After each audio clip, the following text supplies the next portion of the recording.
Happy Monday, guys, gals, gathered, scattered, wherever you are watching this Dive Deeper video. I'm standing today. I purposely decided that I was going to stand up for this one. Because honestly, the message that we're recording right now, it's Monday morning, so happy Monday. And I preached yesterday on second things second. And the idea is that God has established for us the things that are important. And first things are first. Don't get them out of order. Second things are second. And yesterday I was sharing with you that to love your neighbor is the second most important thing God's given us, is to love those around you, to love those that you come in contact with. And yet the corollary of that sort of leads me to this question, and this will be your dive deeper question for today and tonight and whenever you're watching this. If it's Wednesday night, great. But the question is, does it matter how you live? Does it matter how you act? Does it matter how you behave? Does it matter the choices that you make? Does it matter the attitudes that you bear and live out in the world? I think it does. I think if I'm going to love my neighbor with the love that God has shown toward me, then my behavior, my actions, my attitudes are very important. I mean, I think that if I'm going to be living the gospel, presenting the gospel, sharing the gospel, then I need to make sure that I'm living a life that advocates the gospel. I mean, I can't get out here and get into fights. I cannot get out here and get into arguments. I can't just preach Bobby's opinions and attitudes. God's gifted me a redemption, a salvation that is the very essence and meaning of my life. I want Jesus to be what I'm all about. So I have to be careful. Have to be careful in advocating for, let's say, a particular sports team. I can be so nasty a fan in sports that the people around me won't want to hear what I've got to say about Jesus. Guess what? That even carries over to politics, right? I can be so nasty politically that people who hear me share my political views don't want to hear what I got to say about Jesus. Paul reminded us of this. You ready? I'm not. Okay, here you go. In Ephesians chapter 4, verse 1, Paul says this. He says, I, therefore, a prisoner for the Lord.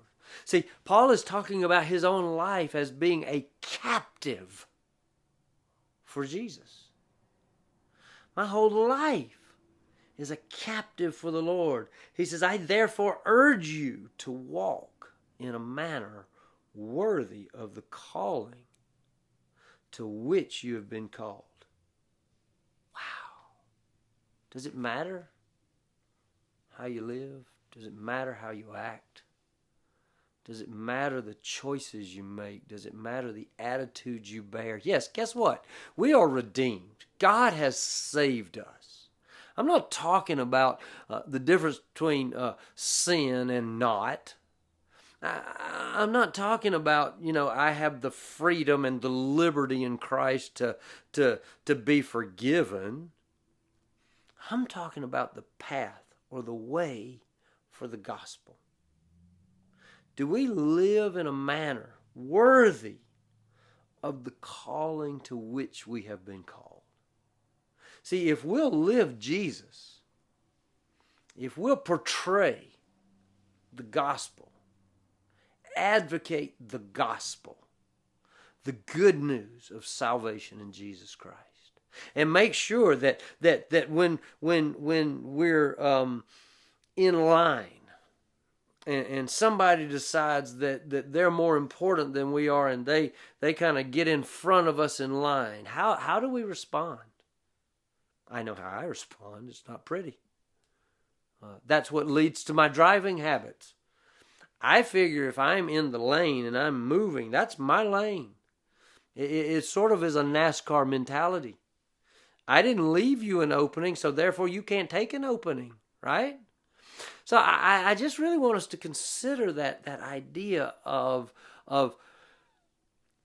the opportunity and the means and the way that God gives us. Not just to live our salvation, to live the gospel, to live the good news in our lives, but to present the gospel, to present the good news to others.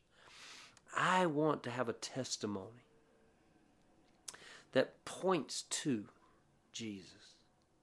I want to have a witness and a ministry that advocates the life, the alive that God has given us in Jesus. So let's examine ourselves a little bit. Self-examination is a healthy thing. Let's examine ourselves. Let's ask ourselves, do my actions shine brightly the message of the gospel? Do my choices reflect well on Jesus? You see, I go out and people know I'm Bobby. They know, folks around here know who I am. And so I live Bobby. But the truth is that because of Christ, I go out to live Jesus. And I want my life to be worthy, to walk in a manner worthy of the calling to which I have been called. I want to shine a light on Jesus. I want people to see Jesus. I want people to see the love that God has given us. And that we share that love with others in such a way that they want it. They want Jesus. Here you go. Simply put, don't get in the way of the good news. Don't get in the way of the gospel. Live so that you can share God's love with others. Okay? Examine. Are there habits in my life that get in the way of the gospel? Are there attitudes that I hold that get in the way of the gospel? Are there choices I make that get in the way of the gospel? And yesterday on Sunday, I even said, are there posts on Facebook that I might write that get in the way of the gospel? Don't get in the way of the gospel. Don't be a stumbling block. We're supposed to point to Jesus. Take care. Have a blessed day.